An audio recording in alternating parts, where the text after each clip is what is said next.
এই যে বাচ্চাগুলোকে দেখছেন, এগুলোর জন্য একেবারে বাহিরে বের হওয়া যায় না। মানে নবীনগরের সাইডটাতে গেলে এদের মতো বাচ্চারা খুব বেশি হ্যারাস করে। আর বাচ্চাদের দোষ দিব না, এদের বাবা মা হচ্ছে এরকম শিক্ষা দীক্ষা দেয়। আর এই যে এই মেয়েটার ফেসটা একটু ভালো করে দেখে রাখেন। এই মেয়ের থেকে আপনারা চেষ্টা করবেন দূরে থাকার জন্য। আমার সাথে কি হয়েছে না হয়েছে সবই আজকে আপনাদের সঙ্গে শেয়ার করব। তো হ্যালো এভরিওয়ান, সবাই কেমন আছো? আশা করি সবাই অনেক ভালো আছো। এই ভিডিওটা হচ্ছে রোজার মাসেরও আগের ভিডিও, বাট আজকে পোস্ট করতেছি। তো ওই দিন হচ্ছে আমি ঝটফট একটা লেহেঙ্গা পরে রেডি হয়ে নেই। আর এটা হচ্ছে নাবিলা, তোমরা অনেকেই হয়তো ওকে ভুলে গেছো।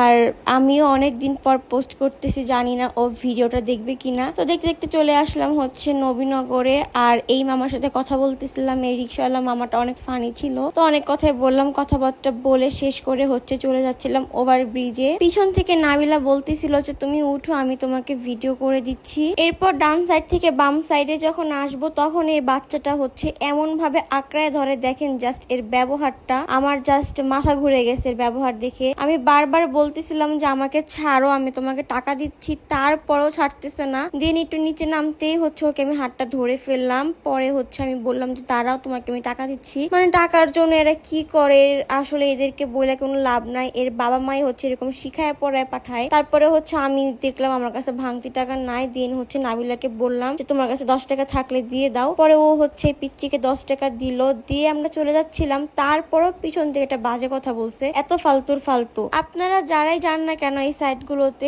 একটু সতর্ক থাকবেন। এরপরে আমরা ভিতরে গেলাম, ভিতরে যে একটু ফুটেজ নিচ্ছিলাম। আর এই মেয়ের কথা কি বলবো ভাই, আমি একটা কথা ক্লিয়ার করে দেই। এই মেয়েটা ফার্স্টে আমার কাছে আইসা বলে যে আপু ফুল কিনবা। পরে আমি বলছি যে ফুল তো আমার লাগবে না। বলে আপু কিনো, আমি দুপুরে খাই নাই। তো আমি বলছি যে ফুলের দাম কত, বলতেছে যে 10 টাকা। আর আমার হাতে দেখেন আমি 20 টাকা দিচ্ছিলাম, বলতেছিলাম 10 টাকা ভাঙতি নিয়ে আসো, তারপরে হচ্ছে আমি তোমাকে দিব। তো এই মেয়ে হচ্ছে 10 টাকা আনার পর আমি যখন তাকে 20 টাকা দিই, আমাকে বলতেছে যে এই ফুলের দাম 10 টাকা না 20 টাকা। তখন আমি বলছি যে ঠিক আছে তোমার ফুল, তাহলে তুমি নিয়ে যাও। এরপরের কাহিনীটা জাস্ট আপনারা দেখেন।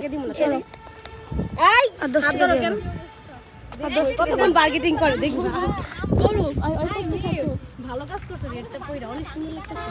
আসো নাবিলা আসো। 10 টাকা দিয়ে ঘুরতে থাকো, কতক্ষণ ঘুরে আমি 10 টাকা দিয়ে এই ফালতু লেখা পড়া যাও। ফালতু মেয়ে, ধাক্কাস ক্লিকা তুমি তো ঢাকা দিতেছো।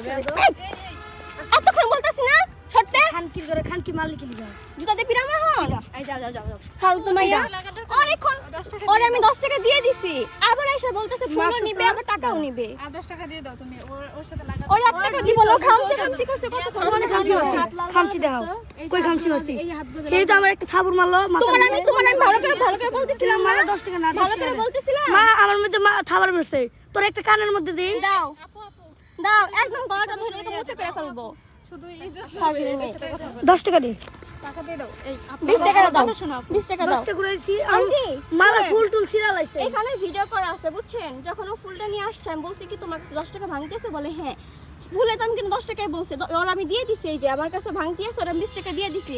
এখন 20 বলতেছে টাকা আমি 10 ফুলও টাকা দিছি নিবে না? আবার 10 টাকা ফেরতও নিবে। কেন তো 10 টাকা দিছি? 10 টাকা দিয়ে দাও। মালা ফুল নষ্ট করছে কি লিগা? ফুল একটা নষ্ট হয় না দেখেন। এই পিচ্ছি যদি আমি ফুল দেই দিতে পারি ওই জায়গায়। ও খামচি করছে, এই দেখেন লাল করে ফেলছে। তখন তুই তো খাবো মারছো মাথার ভিতরে। গেছে। তুই তো মাথার আমি ভিতরে চাল তোমাকে টাকা দিছি। এই তো এক ফুল তো কিনেই নিচ্ছে। ফালতু। মানে জাস্ট আপনারা ভাবেন, এতটুকু একটা বাচ্চা মেয়ের মুখ থেকে কি রকম বৃষ্টি ল্যাঙ্গুয়েজ বের হচ্ছে। আর ওর মা এগুলোকে টলারেট করতেছে, ওর মা কিচ্ছু বলতেছে না। মানে এখানে জাস্ট বলার মতো কোনো ভাষা নাই। যেমন বাবা মা, তেমন শিক্ষা দীক্ষা, তেমন তার বাচ্চা কাচ্চা। আর কি বলবো, ওই দিন আমার মাথাটা জাস্ট গরম হয়ে গেছিল। যাই হোক, আর এই দিন আমাকে কেমন লাগতেছিল এই ড্রেসটা পরে তা অবশ্যই জানাতে ভুলবেন না। এই সুন্দর ড্রেসটি আমি যে পেজ থেকে নিয়েছি, পেজটা আমার স্ক্রিনে দিয়ে রাখবো, আপনারা চাইলে চেক আউট করতে পারেন। ড্রেসটা পরে আমি চেয়েছিলাম একটু ঘুরবো, বাট এত বাতাস ছিল যার জন্য ড্রেসটা একেবারে ঘুরতে পারে নাই। বাতাস একদম দাবায় রাখছে। দিন হচ্ছে এই সাইডে আসলাম, এসে একটু ঢং করতেছিলাম। তো আজকের ভিডিও এই পর্যন্তই। সবাই ভালো থাকবেন, সুস্থ থাকবেন, আল্লাহ হাফেজ।